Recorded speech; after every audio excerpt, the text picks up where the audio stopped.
yang nggak ada hubungannya sama fisika dimasukkan. Sekarang. Baik, assalamualaikum warahmatullahi wabarakatuh. Waalaikumsalam warahmatullahi wabarakatuh. Selamat pagi murid-murid. Pagi, Bu. Bagaimana kabar kalian hari ini? Baik, Bu. Ada yang tidak masuk? Iya. Alhamdulillah, sehat semua ya berarti ya? Alhamdulillah. Nah, sebelum kita memulai pembelajaran kita hari ini, silakan dipimpin doa terlebih dahulu. Ketua kelasnya silakan memimpin doa. Untuk memulai pelajaran hari ini, marilah kita berdoa menurut agama dan kepercayaan masing-masing. Berdoa, bersilakan. Berdoa selesai. Jadi, terima kasih untuk berdoanya. Silakan buku-bukunya disiapkan untuk pelajaran hari ini.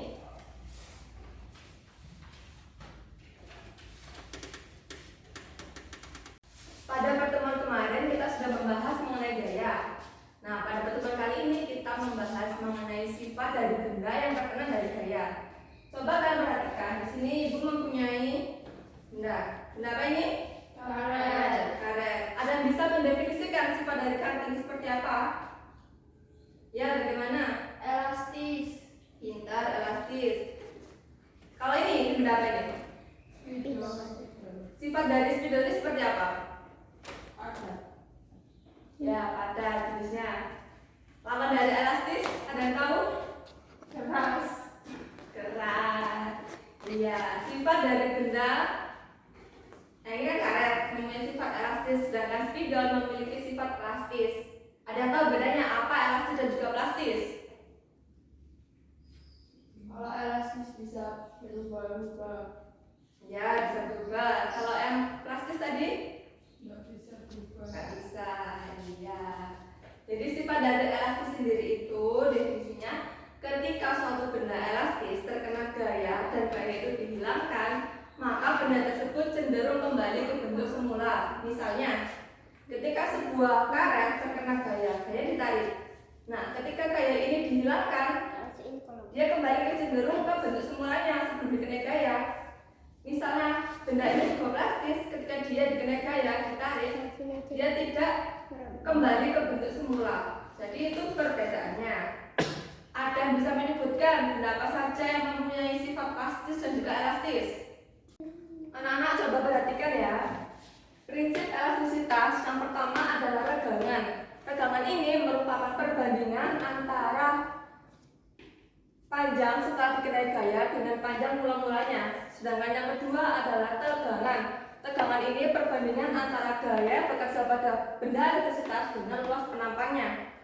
Yang ketiga adalah momentum atau perbandingan antara besarnya tegangan dan juga regangan. Secara matematis ditulis dengan E sama dengan F per A atau delta L per delta O, atau F per A sama dengan E dikali delta L per delta O. Ada yang ingin ditanyakan? Enggak. Nah, coba perhatikan. Di sini Ibu mempunyai 3 benda yang berbeda. Yang pertama ada karet gelang, yang kedua ada karet rambut, dan yang ketiga adalah tali. Nah, tugas kalian adalah menyusun benda-benda ini menjadi praktikum sederhana terkait elastisitas. Di sini saya juga sudah menyiapkan beban berupa balok kayu dan juga batu berukuran kecil dan juga berukuran sedang.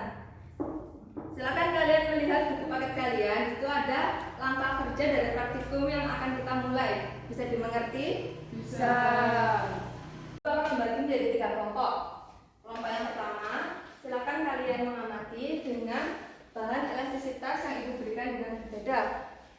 Kelompok pertama, kalian menggunakan karet gelang. Kelompok kedua, kalian menggunakan karet rambut. Dan yang ketiga, kalian menggunakan tali. Silakan kalian menyusun alat praktikumnya dengan beban yang berbeda pula. Untuk yang pertama, Ibu memberikan 3 buah batu yang kecil. Kelompok kedua memberikan 2 buah batu yang besar, dan kelompok yang ketiga dengan 4 buah balok kayu. Bisa dipahami ya? Bisa. Gimana nomor 1? Ada kesulitan? Ya, silakan bisa dimulai praktikumnya. Setelah kalian melakukan praktikum sederhana tadi ya, silakan setiap kelompok menyampaikan hasil diskusi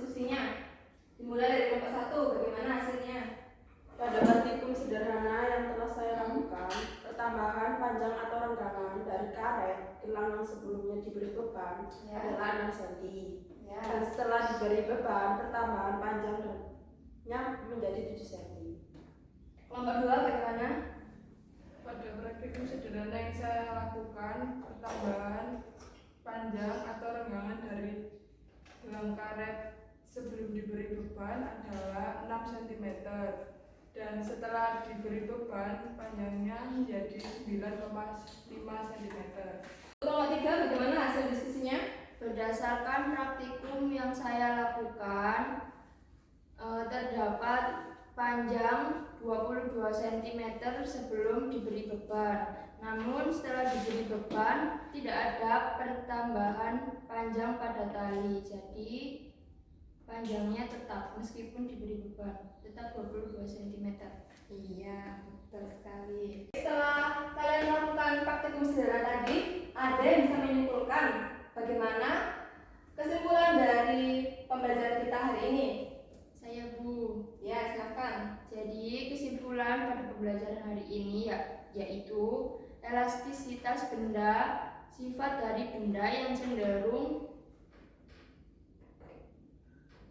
berubah setelah diberi gaya dan dihilangkan. Kalau plastis cenderung tidak terjadi perubahan panjang setelah diberi gaya dan dihilangkan. Baik, terima kasih atas kesimpulannya. Iya. Ada yang bisa menambahkan atau ada yang ingin bertanya sebelum kita mengakhiri pembelajaran kita hari ini? Saya tanya Bu. Ya.